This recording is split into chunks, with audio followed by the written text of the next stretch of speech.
Welcome to the NoobTube YouTube channel for day 281. This was the 7th of June, 2023, a Wednesday.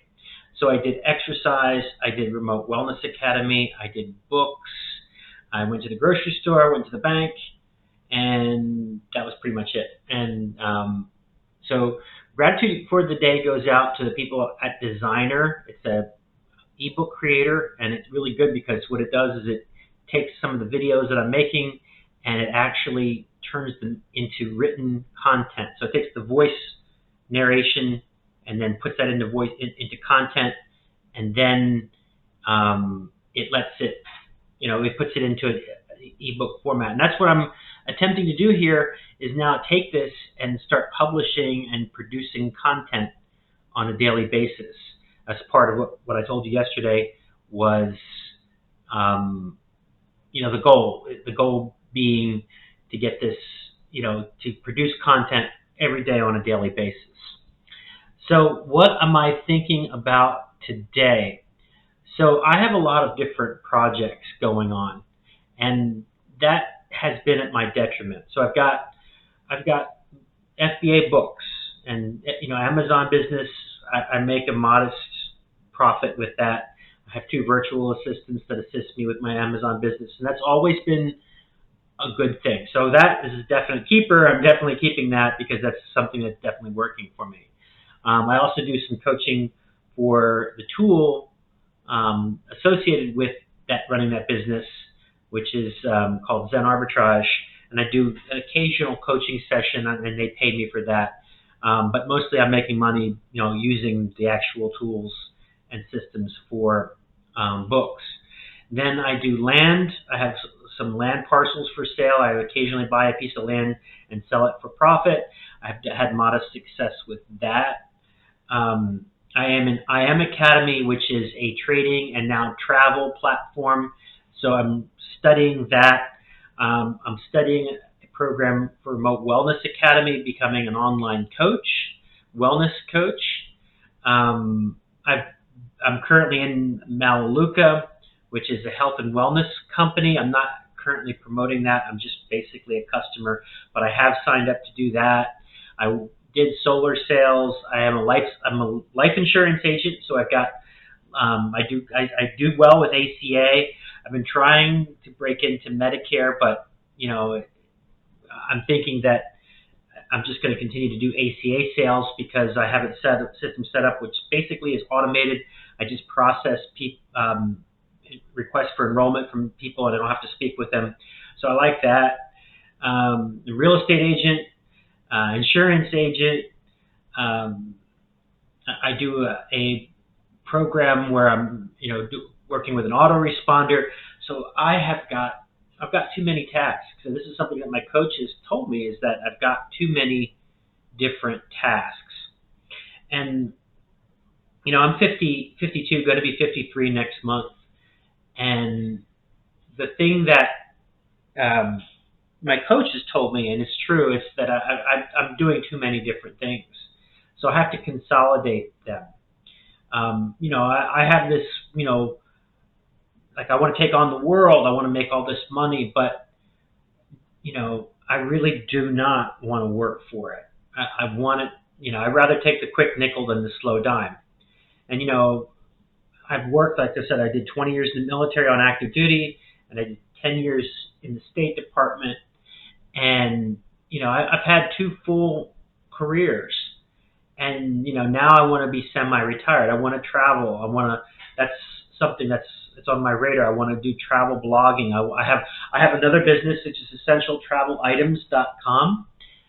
That business, I have a Shopify stores. I have Shopify stores. So I have invested thousands and thousands of dollars in money-making programs. I've paid thousands and thousands of dollars in leads.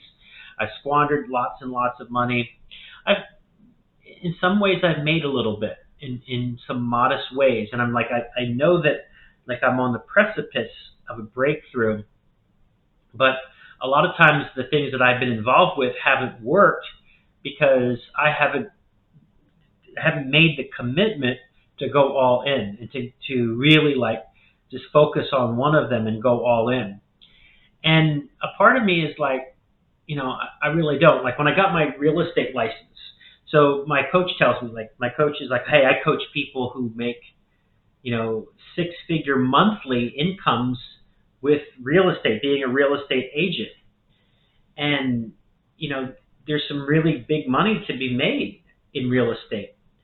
And but what they don't tell you is you go and you go to school and you get licensed and you get fingerprinted and you pay for your licensing fees, you pay for the school, you have to study, not everybody passes, you get your real estate license, and then you find a brokerage, which is every brokerage is happy to have you. And the brokerage, one brokerage that I joined says, we guarantee you're going to make 6 figures. If you follow our tried and true system, you're going to make 6 figures. But they really don't provide you a whole lot of things. I mean, there's a whole bunch of caveats and escape clauses and all that. So things that people say, those kinds of warranties, you can only take them with a grain of salt. They don't always pan out. So, you sign on to a brokerage and then you've got to join an association. And association dues in the Orlando area, like over $1,000, and then you got to sign on to an MLS, and and this is all out of your pocket. The brokerage is not going to pay for this, right? And you go to the brokerage place, they're happy for anybody who shows up. They'll, because if you do wind up selling a house, then the brokerage place gets a piece of the action. They get sometimes they're getting half. And yeah, they're providing the marketing and things like that, but you're the one who is closing the sale as the real estate agent. So, and then it's really on you. You have to go and you have to become a pillar of the community, go out and network and go to networking events and knock on doors. And this one guy is a fellow veteran and he's great. He's fantastic. He's a better man than I am, and I'll just say that right up front. He's a better person, better man than I am, because he's willing to do what it takes to become successful. He's got this eye of the tiger look. He's like, well, what I do is I go get dressed up as the Easter Bunny, to do the Easter egg thing, and that's how you get a whole, shit ton of leads. And I'm thinking as he's telling me this, I don't want to be the Easter Bunny. If I was in my 20s or maybe my 30s, that might be okay. I may be fine with that. But in my 50s, I'll tell you what, I want to be successful and I want to make the money, but I don't want to do that. I don't want to waste my time with people who don't merit me spending my time with to begin with. And, people, and I know I feel this way when somebody's trying to persuade me to do something that I don't want to do. I'm a little standoffish, and I'm guilty of this. I'm like, I'm not an easy person to sell to. When I'm ready to buy, I love to, it's like everything. Like people say that people hate to be sold, but they love to shop. And that's me. I mean, I don't like haggling. I don't like, high pressure sales. I don't like being accosted. But when I'm ready to buy, I'm a no nonsense. Let's get her done. Let's get it done. So that's just my mentality.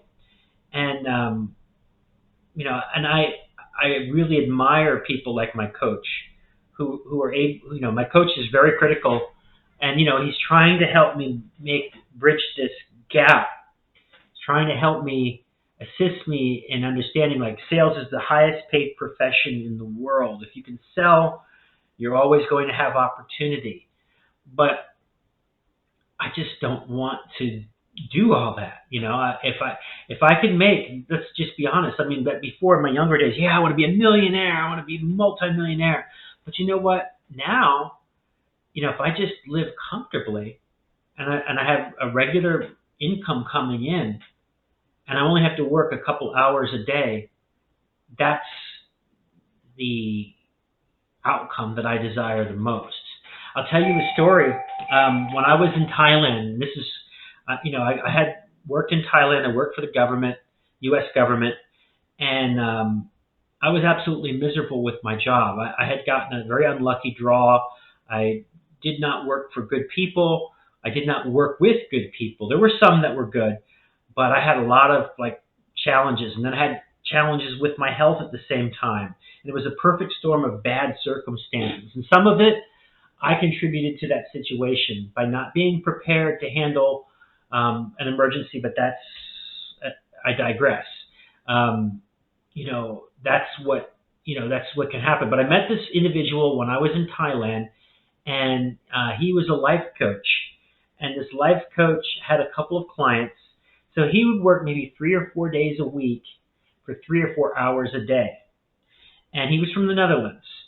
And he'd say that he had an apartment 3 hours south of Bangkok where I was living in a seaside community called Hua Hin. And he lived 3 blocks from the beach, and his routine was he'd get up every morning, no alarm clock. He'd get up and he'd go walk on the beach in the morning, take a leisurely stroll on the beach and have a cup of coffee and, relax a little bit. Then he would see a couple of clients, sometimes virtually, sometimes he would go into Bangkok on certain days he'd go into Bangkok or, that he designated. Sometimes he'd see people online, but he had a part-time schedule, and he always seemed to be very peaceful. And he said that his rent in his apartment was $375 a month, fully furnished apartment, 3 blocks from the beach, from the shore, right, where he could walk every day on the beach. And I'm thinking when he's telling me this story and he's telling me his lifestyle, that hey, I'm making close to 6 figures. I'm definitely making more money than he was as a life coach for sure.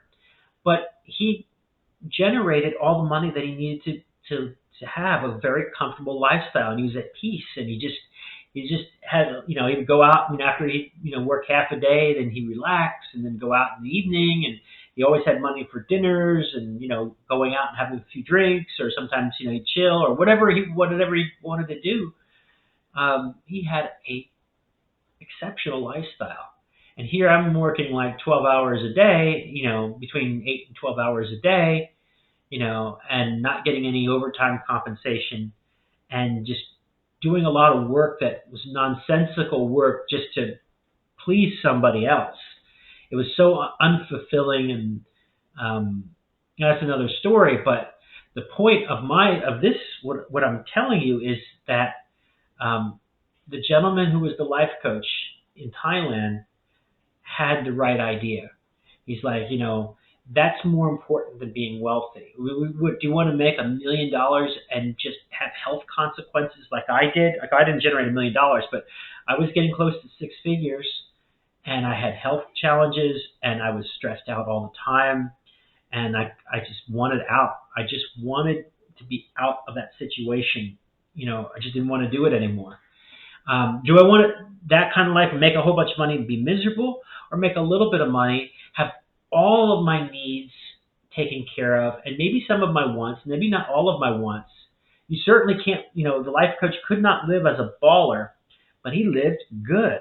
I mean, he lived excellent. He was just completely at peace with himself, and he wasn't a minimalist or anything, but he was just, he had everything he needed. And he had it all set up, and this is his plan, and it continues to work for him. I've kept in contact with him for years. It's been a winning system for him, and he's a great coach. He helps a lot of people resolve some of their personal issues and get over some of their challenges and struggles. And I think that he has the right idea. So I'm grateful that I met this man. I'm grateful for the software development company that made it so that I can, take the videos and then have them transcribed so that I can publish this content later. But that's what I'm saying, is that, you just got to really decide what is the why behind the why. Why is this so important? Do you really want to become wealthy? What does being wealthy really mean to you? What does financial independence really mean to you? Because if it means that you have to be a slave, you're not financially independent. You're a slave. But if you make a little bit of money, if you're doing like the Amazon books, for example.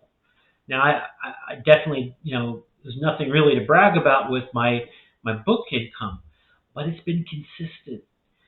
I have made money every single month with my book business, every single month.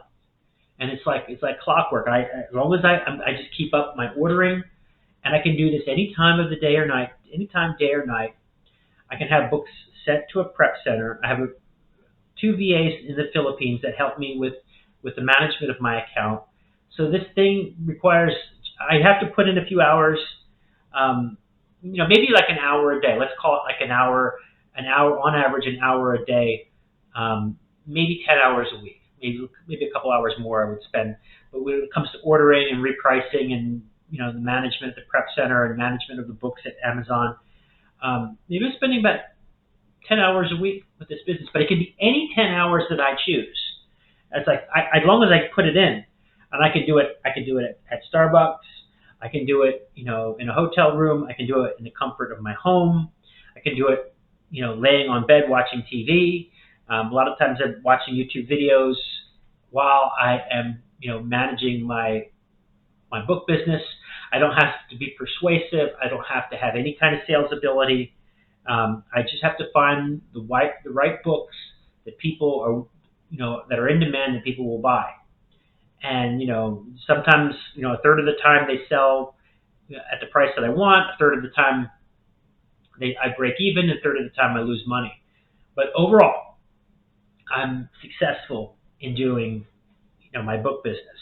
And that book business is not really like, oh, you're going to be driving Lamborghinis and all that. No, it's not like that. But you could live in Southeast Asia and be a digital nomad and have that book business. And that biggest book business would be fine. That book business would be enough to give you a good life, especially if you supplement it with retirement income or Social Security. That's all you need. And, you won't. It's not a home run. It's definitely a base hit, maybe even a double. Not a home run, but it's going to get you at least halfway there, halfway to helping you achieve your financial goals. So that's where I'm at. It's like that's what I want. And I this has been a process. So now I'm starting to scale back. I'm like, okay, maybe that's what I just need to focus on. Just focus on being a happier person, more at peace and content, and just trying. Okay, like if I made $500 this month, then the next month I want to make $600. And just try to get incrementally better. Try to do a little bit better every month than what I've been doing. So that's it for today's thought of the day. Let me know your comments and thoughts, and I will talk to you tomorrow.